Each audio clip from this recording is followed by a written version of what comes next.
What's up, Eric? Thank you so much for jumping on the AIM podcast. What's up, Doug? How are you, brother? I'm good, man. How are you doing? You're in a nice spot in the country right now. I am in a great spot in the country. It is a beautiful sunny fall day in Moab. Give you a little tour of the property and the views that we have right here. It's awesome. Yeah, Moab, Utah, in the desert. Just a mecca for outdoor adventure, mountain biking, off-roading, hiking, trail running, paddle sports. It's a good place to be. Kind of like where you are in Western Carolina.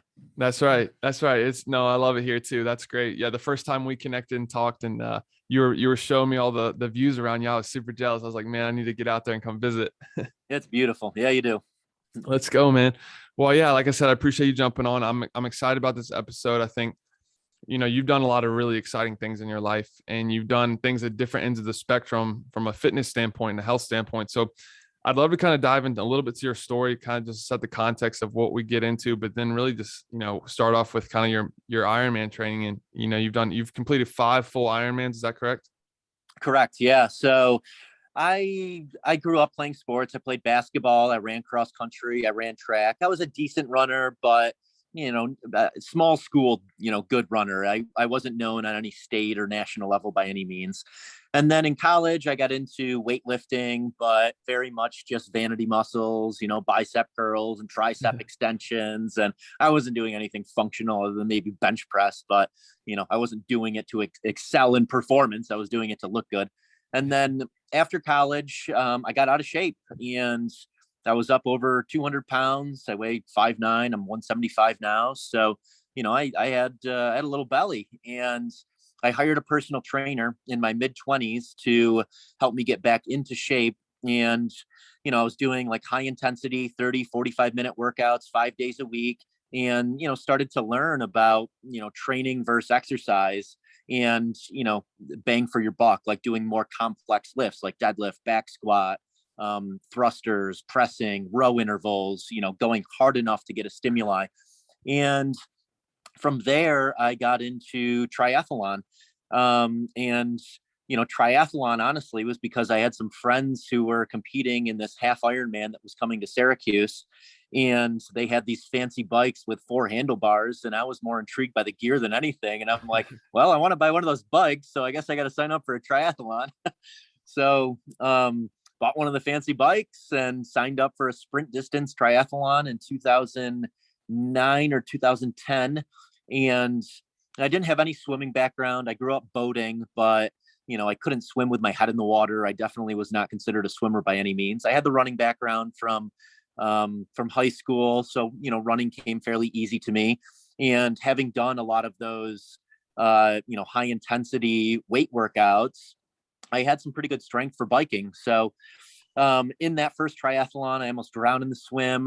I passed a lot of people on the bike and passed more people on the run. And, it just reminded me of business in that the results are directly correlated to how much purposeful practice you put in. So kind of from day one, I was like hooked on it. And I signed up for another sprint that year. I did a little better. And then the following year, I signed up for some Olympic distance triathlons and a half Ironman. And each one, I would improve my results. And I was doing these triathlons every Wednesday in Syracuse, New York, where I'm from. And there was this one guy who kept beating me all the time in races. But like on Wednesday night triathlon practice nights, I'd crush him. And, I looked very fit at that time because I was weightlifting, and, he didn't look as fit as me. And it really hurt my ego that he was beating me all the time. So I ended up hiring him as my coach, and his name is Mike Corona. And, he taught me the difference between training hard and training smart. And I was doing all of my training at a very high intensity during that time period because I was used to CrossFit type workouts. Right. And, he taught me that in half Ironman and Ironman distance races, like, you got to slow down to speed up. And it's called the Maffetone method. You have to start doing a lot of your training at a lower heart rate to build an aerobic engine and to build durability for the running and the biking. So it took about 2 months for me to finally listen to him after him yelling at me all the time for going too hard in my workouts still.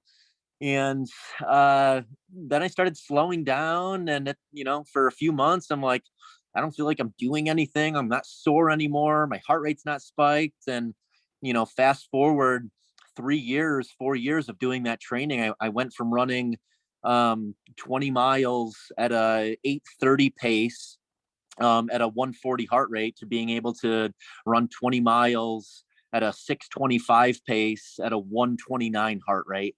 That's And it was from doing insane. very little speed work. It was all just from, doing a ton of aerobic training, building durability, and, honing in on my nutrition. But yeah, I mean, ultimately, anyone getting into those endurance sports, if they're coming from a strength or more anaerobic background, like you got to teach them to slow down to speed up. Like, you have the anaerobic piece down, you need more durability and you need an aerobic engine.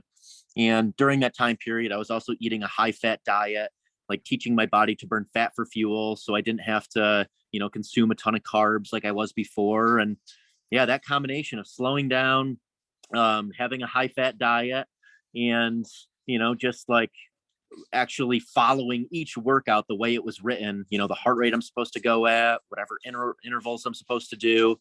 It worked. And I ended up doing Lake Placid 3 times, qualifying for Kona twice, and racing in Kona twice at the World Championships. That is incredible. It's interesting you say the thing about the heart rate and like going slower to go faster. Because I'm currently training for a marathon, and my background's in basketball, and so lifting heavy, for performance and everything. And then like I'm just used to that mentality, like kind of like you were describing, of just like high intensity, going hard and pushing yourself. And it's like endurance is so different, and I'm having to learn that. But that's incredible you were able to accomplish all that in that span of those years you were really focused on endurance. Yeah, it was 2010 to 2015. So it certainly wasn't overnight, but it's amazing. The 10,000 hour rule. If you're cutting out a lot of distractions and just really focusing on that training, it's a sport where you don't need any kind of, genetic predisposition of like being tall, or, like basketball or whatever. You just need to like follow the program And put the time in. That's the thing that I've learned at the is like time. And there's no substitute. Like you have to run, you have to put time on your legs. And that's the yep. hardest thing for me right now is learning that. Yeah. Yeah. In the beginning for me, it was a lot of, just like 30-minute runs consistently, instead of trying to go really fast, instead of trying to go really long. It was just like building that durability through lots of 30 to 45-minute runs. And then once I was able to, acclimate to that and, not get injured from the high frequency, that's when we started adding mileage and started adding some speed work and stuff in. And, 2014, I was doing more speed work at that time because I had built this incredible aerobic engine. So then what was holding me back was my lactate threshold. So, then I started doing some 400s and 800s on the track and doing some more like high intensity bike sets. So it's kind of a balance. Like once you develop a skill to its extent, then you have to work on something else that might be holding you back. That makes a ton of sense. Was your first Ironman experience everything that you thought it was going to be, or were there things within the race that you were like, wow, I could not have prepared for this. This is just kind of an element of the race itself. So my first half Ironman, I had a horrible swim because I wasn't a very good swimmer at the time. I never ended up becoming like an elite swimmer. I had a great bike. I crushed the bike. It was in Cambridge, Maryland. It's called Eagle Man, and it was hot and humid. It was like 90 degrees that day. And I get out on the run, and I start the run out at like a 650 pace, 640 pace. Mile 2, I'm at like a 710 pace. Mile 3, I'm at a 740 pace. Mile 4, I'm walking. I mean, I just blew up, and I ended up finishing in Oh, like, 510, and my goal was like 440. So, I hadn't developed the durability yet. And after that race, I had to stand under a fire hose for about 30 minutes, cooling down. I was so overheated. I told my girlfriend at the time, I'm never doing this again. This was horrible. And then 30 minutes later, I'm like, I think I might sign up for a full Ironman. It's amazing how the sport sucks you in. But yeah, I mean, it's such a long race that you need to learn what you're capable of at that time. And the only way to get faster is just like building more durability. And that just, it's compounding effects of day in and day out, doing the training, racing. And, over time, you're going to get faster. It's not something where you're just going to be fast out of the gate, even if you're a really, really good athlete. So, I mean, that's what that taught me, was like, shit, like this is going to require more time for me to really excel at the sport. And then my first full Ironman, Lake Placid, 2012. I mean, it's scary. Your first one, you just, you haven't done a day quite like that yet. Right. I had done like a day where I did an hour swim, 100-mile bike, and then maybe an hour run off of that bike, a 7-hour training day. But, I hadn't done a 10-hour, training day at that effort. So, there's a lot of unknown with it. And, every single race, like things are going to go wrong. It's very rare that you have like a perfect Ironman. You're going to have cramps. You're going to, you might have a flat tire on the bike course. You might get punched in the nose swimming. It's just like, you got to embrace all of these things that are going to happen. And I mean, the only way to get better at racing is to race. So, I had to do quite a few half Ironmans and, several full Ironmans in order to qualify for the championships, to, just kind of understand the different things that were going to go wrong and how to overcome them. I mean, a couple of the years, my heart rate monitor stopped working during the race, which never happened, when I was Wow. training. My watts one year weren't working on my bike. So it's just like, these things are going to go wrong. But, through lots of training and racing, you start to really learn your body. You understand, in the moment, how you're feeling, what you need to do. You understand from a nutrition standpoint, like, I need more Coca-Cola to spike my blood sugar. I need to stop drinking water because I'm feeling bloated. You just kind of like learn along the way by tinkering and things going wrong. And, every single race, I would write a race plan. And then afterwards, I would write a race report. And that was so crucial in learning Wow. from mistakes. So, highly recommend anyone doing any of these type of races to go in with a plan. Know that, like, yeah, you probably are going to be able to execute on 80% of your plan, but 20% you're going to have to throw out the window. And then after the race, immediately after, always write a race report. Everything you did right, everything you did wrong, how you can improve, and that helped me learn a lot just by writing everything down each time. That's fascinating. I've honestly never thought of that. Would you say, as throughout your endurance career, as you continue to do more races, does that initial plan going into the race, just continue to be more accurate, kind of how things panned out, or is it just kind of depending on the day? 100% more accurate. Yeah, I mean, by 2014, Kona, the world championships, even with heat and humidity, like, I had everything pretty dialed in. Like, I knew how I was going to feel the entire day. I knew what nutrition plan to stick with. I knew exactly what watts to pedal on my bike. I knew what heart rate to run at on the run. And yeah, I mean, it starts to really all come together at that point. And, in your first Ironman, there's like a 50% chance of something going really wrong. And by really wrong, I mean, like, you get sick on the run, or, Right. you go too hard on the bike and you bonk, something like that. Whereas like Kona, there was only a 5% chance that something was going to go wrong, because everything was just so dialed in. And yeah, I mean, I learned my body, and I knew what I was capable of, and I knew how to fuel it. I think that's incredibly fascinating. Just the science that goes into that, and just the preparation and attention to detail that most people observing just don't realize, or honestly take into consideration all the things that you put in to that one event. That's incredible. Yeah, I mean, it's not just going to the gym and doing an hour training session. It's like, there's a lot of that's the cool thing about Ironman, is like every single person that's towing that starting line has put in a lot of work to be there. And, there's a lot of different ways to do well at it, but, each person has generally followed like their own program that, has hopefully worked for them. And that's pretty cool. Did you have, so your coach, for the coach you brought up at the beginning of the episode, was that the coach that also helped you through Ironman preparation, or is that a different person, or did you kind of take over?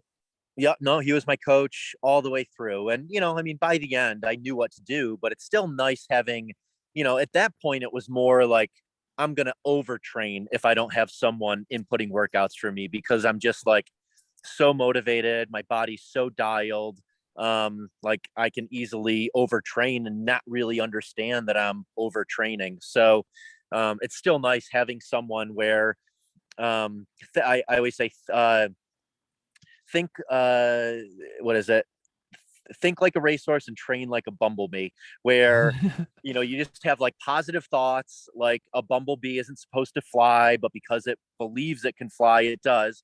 And then a racehorse just does what it's told. It just does what its owner is telling it to do. So that's kind of how you have to be in the sport, is you have to listen to someone else, as long as they understand you and they understand your performance and they understand, what is good training and what is overtraining for you. I love that. And then I want to hear your kind of reasoning, motivation to transition from that style of training and all those events into what you're doing now in CrossFit and the high intensity workouts. What was kind of the reason behind all that?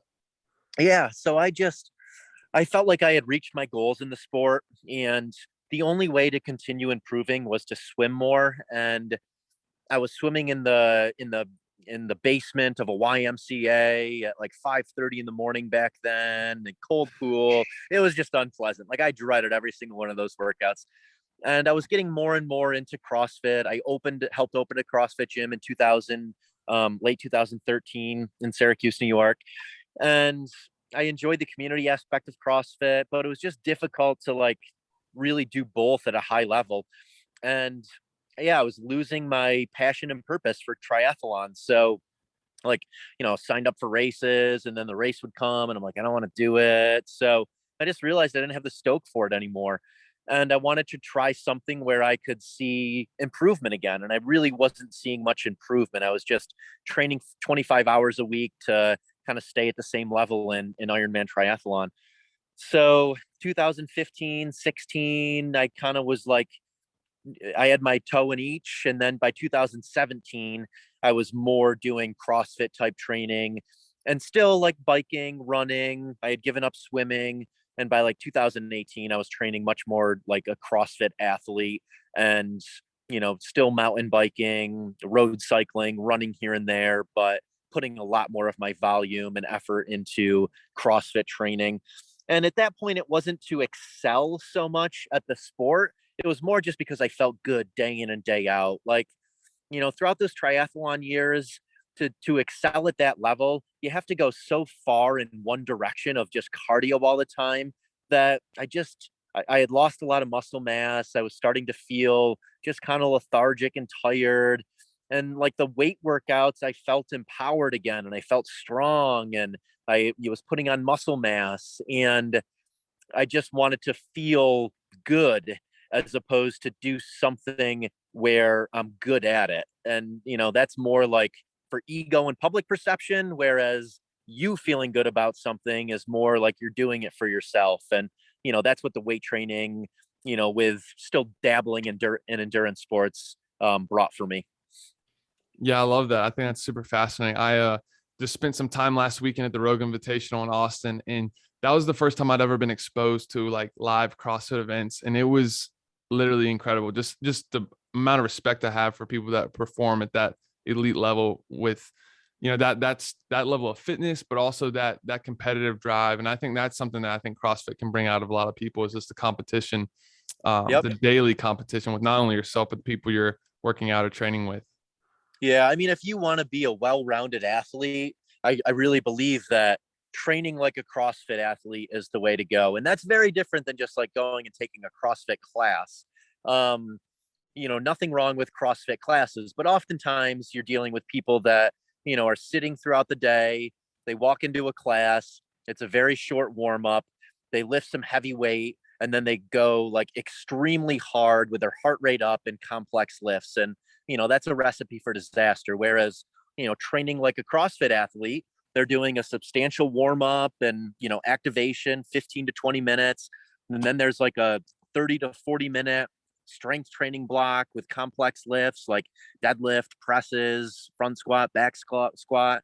And then you move into Olympic lifting for another 20 minutes. And then once your body is like super primed to take on stress, you do some kind of anaerobic conditioning and then accessory work or gymnastics at the end. So they're longer, much longer training windows. But yeah, I mean, I haven't been injured in several years now training like that, even though the volume is high. But I feel like, that methodology with either some active recovery days or easy days, built in a couple times a week, yields tremendous results. And, you're getting tremendous anaerobic conditioning, aerobic conditioning, strength training, mobility. It's just like you're checking all of the boxes with the exception of maybe like speed and agility. How often are you training per week? I train every day, but I'm doing like weight workouts 4 to 5 days a week. I'm doing like really hard anaerobic workouts, maybe 2 to 3 times a week, and they're very short. Maybe 5 to 10 minutes of actual work with rest built in. And then every single day, I'm doing some kind of aerobic activity: mountain biking, road cycling, hiking, trail running. So I don't take any full rest days unless, like I'm flying early in the morning. Like if life gets in the way, I'll take a full rest day. Or if I feel like really beat up and achy, I'll take a full day off. But, I'm also spending at least 60 minutes a day doing recovery protocols, which we've talked about: cold exposure, heat exposure, red light therapy.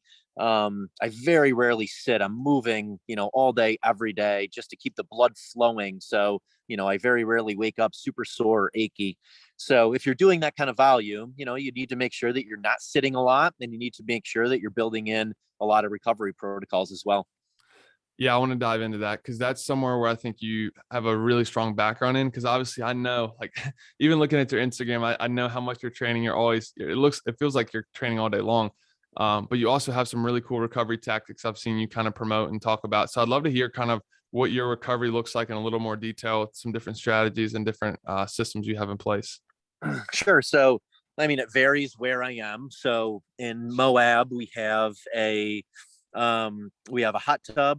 We have a red light therapy from Juve, 2 panels stacked on top of each other, and we have a bathtub. So and an ice barrel. So my routine here is typically about 20 minutes of red light therapy, just standing in front of red light panels, and then I'm doing heat exposure either in the bathtub with a really hot Epsom salt bath or the hot tub, and then hopping in the ice barrel and going back and forth. So the time domain for those would be about 10 minutes in a hot Epsom salt bath, and then 5 to 7 minutes in the ice barrel. And I'll generally do 2 to 3 rounds of that each day. From a, I have time to be able to do that. I'm fortunate. And if you don't have, that much time, I believe cold exposure is where you're going to get the most bang for your buck. If you can sit in a cold stream, take a cold shower, if you have a bathtub, going and getting ice, or, I mean, even just, room temperature coming out of the faucet is probably in the high 50s, low 60s. You're going to get benefit from that. So, if you can do some kind of cold exposure for 5 to 10 minutes every single day, that's where you're going to get the most bang for your buck out of all of those. I do think you get even more benefit if you're doing the contrasting baths or doing a sauna and going into a cold tub. But again, if you have 5-10 minutes to spend, jump in a cold stream, take a cold shower, figure out some kind of way to do an ice bath. No, I love it. Yeah, the contrast is killer. When I was playing a Western, our coaches were big on like getting in the training room, making sure you're recovering your body, and they would always push ice baths. And then my trainer one day was like, "Why don't you try a contrast bath and do kind of the contrast between the hot and the cold?" And I personally found so much more benefit from doing the contrast than just strictly the ice bath. I just felt better. I felt more, rejuvenated. My muscles felt like everything just felt way better doing that. Yep. Yeah. I mean, you're really upregulating your circulation. So you're just getting blood flow to all of the areas where you have inflammation. So that's why you feel so good after doing the heat and the cold, and you're stimulating your vagus nerve. It's releasing endorphins. You're boosting your immune system. There's just so many benefits for it. And, a lot of the stuff I'm doing now for feeling like I just want to be the best version of myself, and I want to feel good day in and day out. And I have tremendous mental clarity after doing that. I have energy. I'm, in a positive mood. Over the years of doing this, I've completely eliminated like stressors from my life. Like it takes something monumental now to stress me out. So there's all of these like short-term effects and long-term effects from it. No, that's incredible. I want to hear more too about, I've seen you do some breath work. Yeah. I want to hear about that, why you do that, and kind of the benefits of that system. Yeah, so breathwork is not something I do a ton. We just had a friend in Moab that you probably saw, Scott Carney, who's an investigative journalist, and he's the guy who exposed Wim Hof to the world. He wrote a book called "What Doesn't Kill Us," which was all about his experience, going and meeting Wim Hof and doing all of Wim's protocols. Wow. So I mean, I feel great after the breath work. I just haven't implemented it into like a daily regimen. But that particular protocol was 50 basically hyperventilating breaths, really fast, deep in, deep out, and then a breath hold at the end for as long as you possibly can go after releasing all of the air. And you repeat that 4 times. And then at the end of the 4th round, you do as many push-ups as you possibly can after having released all of your air. And it's incredible how many push-ups you can do after that, just because you boosted I believe you boosted your lactic threshold by eliminating a lot of the carbon dioxide, and by highly oxygenating your blood. That's similar to the ice baths where you're stimulating your vagus nerve, it's releasing endorphins, you're getting a flight or fight response from doing it. So it's super powerful. And yeah, I mean, you could follow Wim Hof for his various methods. I know XPT training, owned by Laird Hamilton, he's got some incredible breath protocols that you can do. So something I want to get more into and something I want to make a part of our daily practice. I want to try that out, man. I'm gonna have to send you my push-up score after I try the exercise. It's incredible. I think I did like 64 push-ups with zero, holding my breath. It's crazy. What? That's crazy. Yeah, I'm gonna have to see what I can do. That's cool, man. How much do you sleep? Are you big into sleep as well, or do you kind of use those other active recovery tactics throughout the day to do the most of your recovery? No, I mean, sleep is by far the most important thing you can do for recovery. It's, tried and it's been tested over time, and that's never going to change. So sleep is super important. Um, I mean, the big things for me are getting to bed around the same time each day and waking up around the same time. In the morning, I get out as soon as the sun is up to get sun on my face, and I walk around barefoot for 10 minutes in my yard just to kind of set up your circadian rhythm.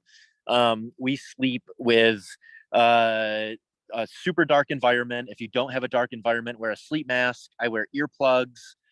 We get to bed every night around 9:30. I'm usually up around 6:30. So what's that? 8 to 9 hours of sleep every single night. Wow. We set the temperature at 64. So sleeping in a really cool environment is incredible for deep sleep. I take Beam, which is a company I work with out of Boston, Beam Dream, which has some melatonin, tryptophan, I believe ashwagandha, CBD. I have that with a teaspoon of honey, about 30